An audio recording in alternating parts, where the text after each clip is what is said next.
Hello plus two class. आज हम करने जा रहे हैं क्लास प्लस टू का चैप्टर 1।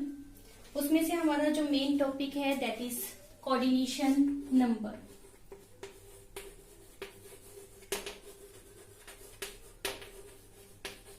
तो कोऑर्डिनेशन नंबर का मीनिंग क्या है? मान लीजिए ये एक हमारा गिवन स्फीयर है, let it is any charge positive और नेगेटिव। इसको टच करने वाले, डायरेक्टली टच करने वाले कितने एटम्स हैं? लेट हमने ये जो बनाया है 1 2 3 4 5 6, तो इसका कोऑर्डिनेशन नंबर कितना आ जाएगा? 6। Means number of oppositely charged ion which directly in touch with the given ion. Whether यहाँ पर नेगेटिव हो, उसको पॉजिटिव टच कर रहे हो, तो वो हमारे पास क्या आ जाता है? उसका कोऑर्डिनेशन नंबर। कोऑर्डिनेशन नंबर आपने मेनली एफसीसी का लर्न करना है कि एफसीसी में वेदर फेस सेंटर्ड एटम है या फिर कॉर्नर वाला एटम है, उसका कोऑर्डिनेशन नंबर कितना होता है? That is 12। क्यों होता है इसकी डिटेल भी हमारे पास है। अगर किसी को नहीं क्लियर हो रहा, किसी ने समझना है तो कमेंट बॉक्स में जाकर जरूर पूछिए। Otherwise basic plus two level पर आपने सिर्फ इस फार्मूले को ही याद करना है कि एफसीसी में हमारे पास कोऑर्डिनेशन नंबर कितना होता है? 12। नेक्स्ट हमारे पास है रेडियस रेशो। रेडियस रेशो तो वो भी बिल्कुल सिंपल, आपने फार्मूला ही याद करना है, that is radius of cation. I am simply represent like this. Radius of cation means positively charged ion upon radius of anion. Cation radius upon anion radius को हम क्या नाम देते हैं? रेडियस रेशो का। इन दोनों का रिलेशन माइंड में रखना है कि जैसे जैसे आपके पास कोऑर्डिनेशन नंबर इंक्रीज हो जाएगा, जैसे मान लेते हैं कोऑर्डिनेशन 3 है, 4 है, 6 है, 8 है, जैसे जैसे आपके पास कोऑर्डिनेशन नंबर इंक्रीज होगा, सिमिलरली रेडियस रेशो भी इंक्रीज होंगी। वो आपने लर्न करना है। जैसे कि रेडियस रेशो हमारे पास अगर कोऑर्डिनेशन नंबर 3 हो तो 0.155 minimum limit, 0.225 upper limit, 0.225 coordination 4 के लिए लोअर लिमिट, 0.414 जो स्क्वायर रूट ऑफ 2 होता है ये अपर लिमिट आ जाएगी इसके लिए। इसकी अपर लिमिट, इसकी लोअर लिमिट, और √3 की वैल्यू कितनी होती है? 0.732, ये इसकी अपर लिमिट। इसमें upper limit square root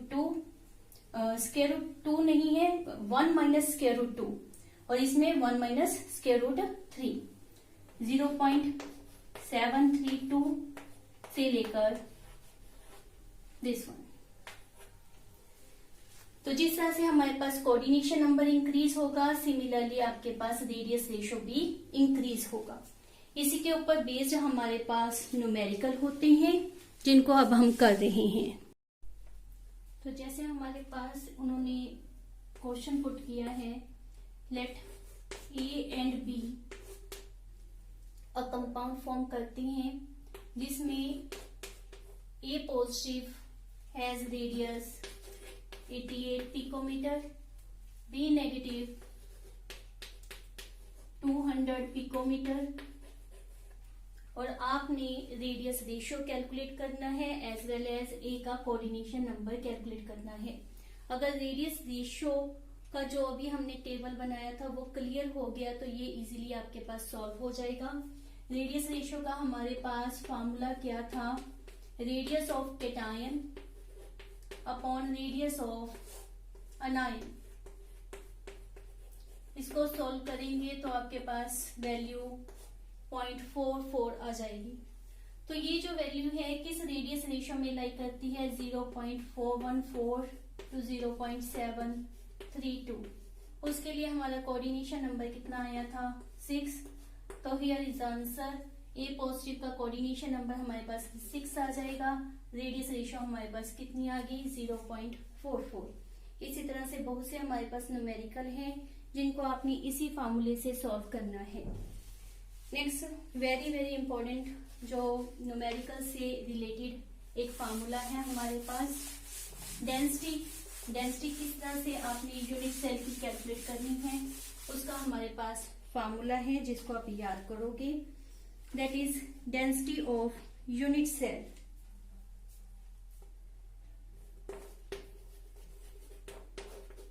density के लिए सिंबल क्या यूज करते होती हैं? Yes, that is row.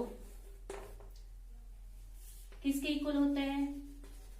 Mass of unit cell, means unit cell में जितने भी एटम हैं उनका मास, उनका total mass upon volume of unit cell.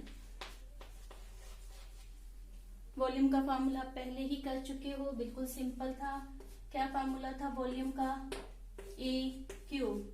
यहाँ पर मेनली क्या माइंड में रखने हैं कि जो ए हमारे पास दी होती है वो पिकोमीटर्स में दी होती है। पिकोमीटर मीन्स 10 की पावर -10 सेंटीमीटर। ये जो आप कैलकुलेशन करोगे ये सीजीएस सिस्टम में करोगे, तो इसीलिए हमने यहाँ पर 10 की पावर -12 मीटर नहीं लिखा, 10 की पावर -10 सेंटीमीटर में आपने पहले ए को कन्वर्ट करना होगा।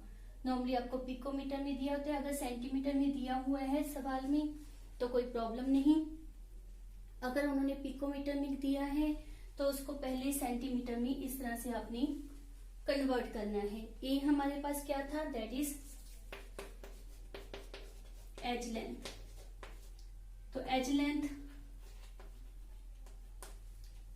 की क्यूब कर दी, हमारे पास क्या आ जाएगा? वॉल्यूम। मास, मास कैसे कैलकुलेट करेंगे? नंबर ऑफ एटम्स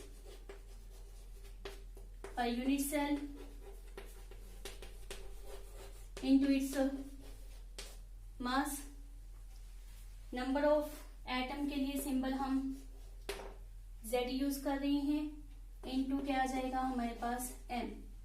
यहाँ पर जैसे आप पहले कर चुके हो, Z की वैल्यू अगर वो सिंपल क्यूबिक है तो 1, FCC है 4, BCC है 2, ये पुट करनी है आपने।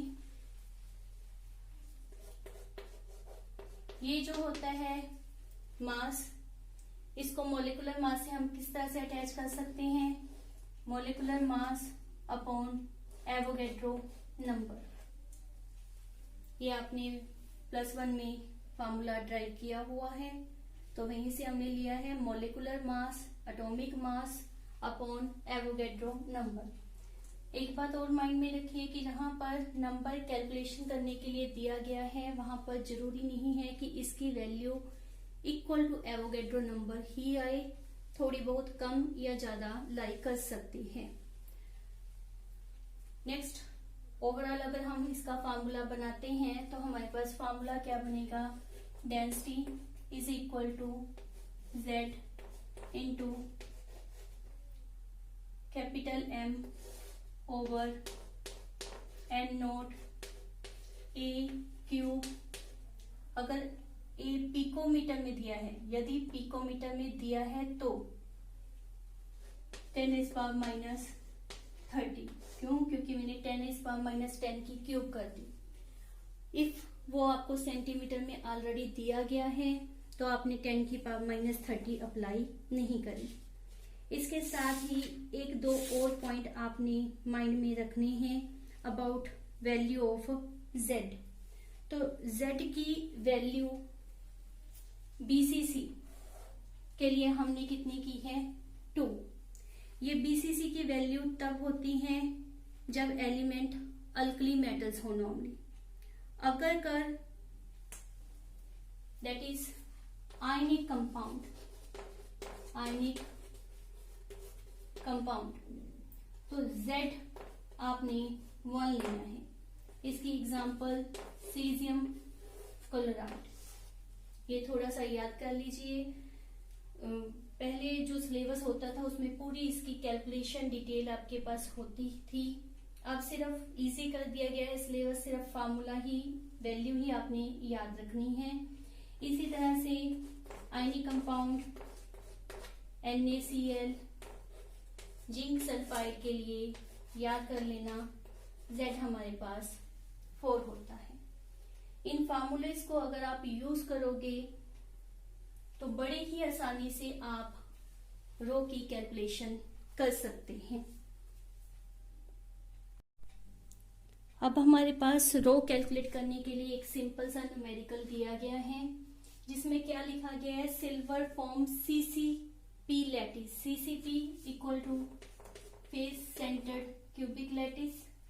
X ray studies of crystal shows that edge length, मैंने ए लिखा है, एज लेंथ आपको पिकोमीटर में दी गई है। Calculate its density, atomic mass आपको गिवन है। तो FCC अरेंजमेंट है, FCC अरेंजमेंट के लिए Z की वैल्यू हमारे पास कितनी होगी, 4। A पिकोमीटर में दिया गया है 408.3 पिकोमीटर। डेंसिटी कैलकुलेट करनी है, कैपिटल M आपके पास कितना है, 107.9 EMU। तो रो का फॉर्मूला ZM/N0AQ।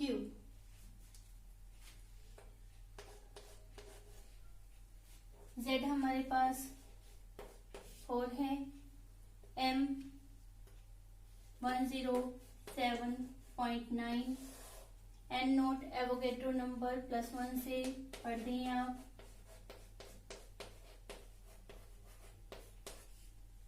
A 408.6 पिकोमीटर में हो तो जरूरी है, हम इसको सेंटीमीटर में कन्वर्ट करेंगे। That's Q। सारी वैल्यूज आपको पता है, सॉल्व कर ली, रो आपके पास कैलकुलेट हो जाएगा। ये आपने अपने आप कैलकुलेट करना है। इन सम केसेस आपके पास कहेंगे Z कैलकुलेट करना है, E कैलकुलेट करना है, और इन फ्यू केसेस आप पढ़ोगे कि A कैलकुलेट करने के बाद D कैलकुलेट करना है, that is distance between nearest neighbour. Few question हैं जिसमें N0 कैलकुलेट करना है। सभी के लिए यही एक कॉमन फार्मूला आपने यूज करना है। अगर फिर भी कोई क्वेश्चन क्लियर ना हो, कोई प्रॉब्लम आ रही हो, तो कमेंट बॉक्स में जाकर जरूर पूछें। मेरी वीडियो को लाइक एंड सब्सक्राइब जरूर करें।